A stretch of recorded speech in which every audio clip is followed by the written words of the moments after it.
C'est l'heure de l'information sur Ecclesia TV. Mesdames et messieurs, soyez les bienvenus. Le dimanche 7 avril dernier, la cérémonie d'investiture de la présidente de l'Association des femmes de l'Église catholique AFEC de la paroisse Sainte-Marie-Reine d'Afrique de Doya-Guinée 2 s'est déroulée au cours de la messe présidée par le curé de la dite paroisse en présence de plusieurs responsables de l'association venus des autres paroisses du diocèse. La question de la santé mentale préoccupe l'Église catholique en Côte d'Ivoire. Le samedi 6 avril dernier, réunis dans le diocèse de San Pedro, les acteurs de la commission épiscopale pour la pastorale sociale, par le biais de la pastorale de la santé, ont sollicité des panélistes qui se sont prononcés sur le sujet pour faire des éclairages. Le développement dans quelques instants. Madame Eugénie Beignan est la nouvelle présidente de l'AFEC de la paroisse Sainte-Marie-Reine d'Afrique de Doya-Guinée 2. La cérémonie d'investiture a eu lieu le dimanche 7 avril dernier au cours de la messe présidée par le curé, Père Justin Nari. Un reportage de Basile Fozzo, correspondant local, commenté par Maria Bissier. Diocèse de Mans, paroisse Sainte-Marie-Reine d'Afrique de Doya-Guinée 2. Le dimanche 7 avril dernier, dit dimanche de la Divine Miséricorde, a eu lieu la cérémonie d'investiture de la présidente paroissiale de l'Association des femmes de l'Église catholique AFEC.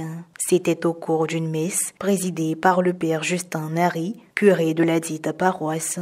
Parmi les nombreux fidèles étaient présentes plusieurs responsables de l'AFEC, des paroisses du diocèse, venus témoigner leur soutien à la nouvelle présidente et exprimer leur engagement envers la mission de l'association.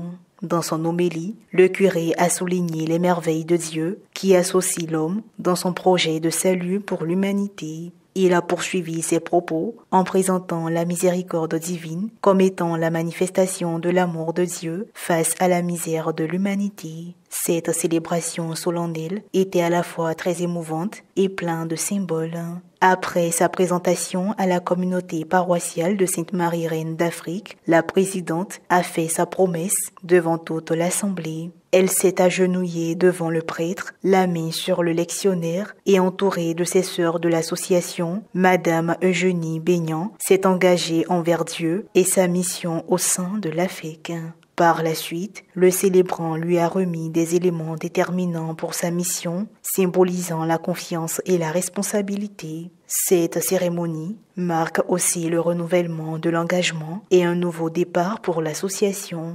Rappelons que l'AFEC a été créée le 17 décembre 1997 à la paroisse Saint-Jean de Cocody par le révérend Père Norbert Éric Abécan. Elle regroupe toutes les femmes catholiques sans distinction aucune et œuvre pour la dignité de la femme, son épanouissement spirituel, social et surtout son engagement dans l'Église.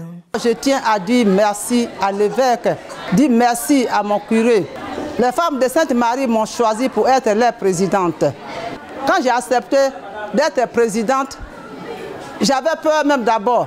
Parce que moi, petite, depuis diriger toutes les femmes, j'avais peur. Mais elle m'a encouragée. On te soutient, on est derrière toi. On te soutient, on prie pour toi. Et officiellement, aujourd'hui, je suis devenue présidente de l'AFEC à Sainte-Marie. Parlons santé à présent. Le samedi 6 avril dernier, la question de la santé mentale était au cœur des propos de 3 consultants religieux et laïcs qui ont animé un panel initié par la pastorale de la santé de l'Église catholique en Côte d'Ivoire. La rencontre s'est tenue dans le diocèse de San Pedro en présence du président de la commission épiscopale pour la pastorale sociale, son Excellence Monseigneur Bruno Essoyedo, et des secrétaires exécutifs, puis des acteurs des sous-commissions. Reporter d'images Aristide Sossou et Charlène Quadio, commentaire Morel Poti. Présent dans le diocèse de San Pedro en Côte d'Ivoire, à la faveur de la célébration de la 14e édition de la Journée nationale des détenus, les responsables de la pastorale de la santé, rattachés à la commission épiscopale pour la pastorale sociale, ont organisé un panel autour de la question de la santé mentale. C'était à la veille de l'événement phare, le samedi 6 avril dernier au centre diocésain, précisément au sein de la salle de conférence du bâtiment Monseigneur Jean-Jacques Kofi Ouakofi. profit. Le secrétaire exécutif national de la pastorale de la santé, Père Dr Armand Amelechi, a d'abord planté le décor en situant le contexte de la rencontre et en présentant les différents intervenants. Ainsi, le frère Félicien Njandaïmana de la communauté des frères de la charité et directeur de l'hôpital psychiatrique Saint-Vincent de Paul de Yamoussoukro a fait un partage d'expérience sur la prise en charge des malades mentaux. Évoquant son projet de trouver des moyens pour avoir accès plus facilement aux médicaments pour les malades mentaux, il a également souligné les difficultés qui y sont liées. Quand nous avons besoin de médicaments, nous sommes obligés de payer dans les officines privées, ce qui est cher. Et maintenant, nous nous appuyons sur Samantacom. Samantacom, c'est un projet en fait du professeur Kwa qui a mis en place à Boaké. Et nous essayons de nous appuyer sur ce projet pour nous approvisionner en médicaments. Mais on n'a pas tout.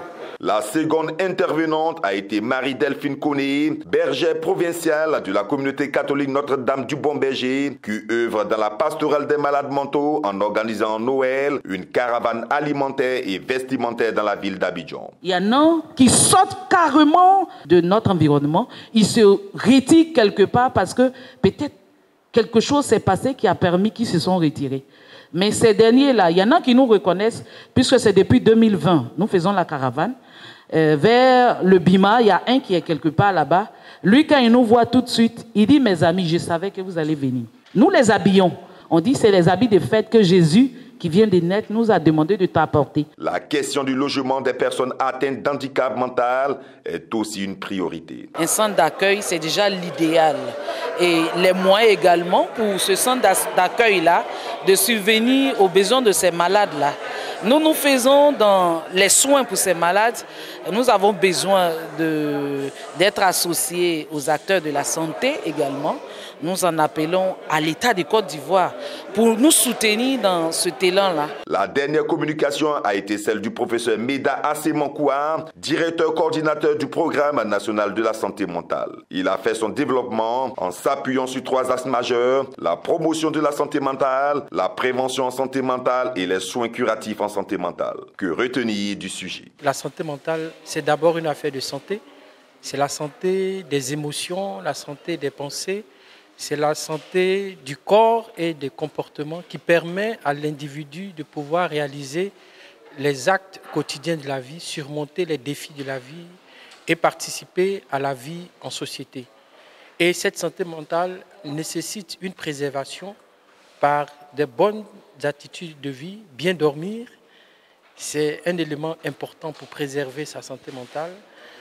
Bien manger, savoir gérer ses émotions, avoir des centres d'intérêt et lorsqu'on est en difficulté psychologique, ne pas rester seul, demander le soutien des proches, éviter la consommation de substances qui peuvent exciter le cerveau. Et puis pour terminer, les servants de l'hôtel et les jeunes quêteuses de la paroisse Notre-Dame de Nazareth de Boaké étaient dans le diocèse de Katiola le mardi 2 avril dernier. Objectif, se divertir et surtout découvrir de nouveaux sites. Le compte-rendu de Serge Alain Thiémon, correspondant RNC, commenté par Guiroche Yao. L'aumônerie des servants de l'hôtel et des quêteuses de la paroisse Notre-Dame de Nazareth de Boaké a organisé une sortie détente le 2 avril dernier dans le diocèse de Katiola. La première destination précise a été le collège catholique Saint-Jean-Marie Vianney. Durant leur séjour, les servants de l'hôtel et les jeunes quêteuses ont effectué une visite touristique sur 3 paroisses du plateau de Katiola, à l'évêché et à la maison de la poterie, tenues par des femmes Mangoro. Nos remerciements vont à l'endroit de notre père curé, le père Augustin Koné, ainsi que notre aumônier, le père Griffith, qui ont bien voulu que nous sortions avec les enfants pour qu'ils participent un peu plus ou moins à la vie de la vie chrétienne. Des jeux, la danse et le sport, ainsi que le déjeuner, ont aussi ponctué le programme d'activités. Nous sommes ici à Katiola, notre sortie de détente. Nous disons merci à notre aumônier, le père Wilfried Roussignon, et aussi nous aimerons bien revenir ici. Avant leur retour à Boaké, d'autres participants ont bien voulu livrer leurs impressions. Je suis heureux d'être aujourd'hui à Katiola. Je fais partie du mouvement Enfants de cœur. Je remercie les encadreurs et les pères et puis nos parents de nous avoir permis de participer à cette activité. Je dis merci à Dieu pour cette journée qu'il m'a accordée. Et je rends grâce tellement à Dieu qu'il m'a gardé. Point final à cette édition d'information. Merci de l'avoir suivi, que je veille sur nous. À très bientôt.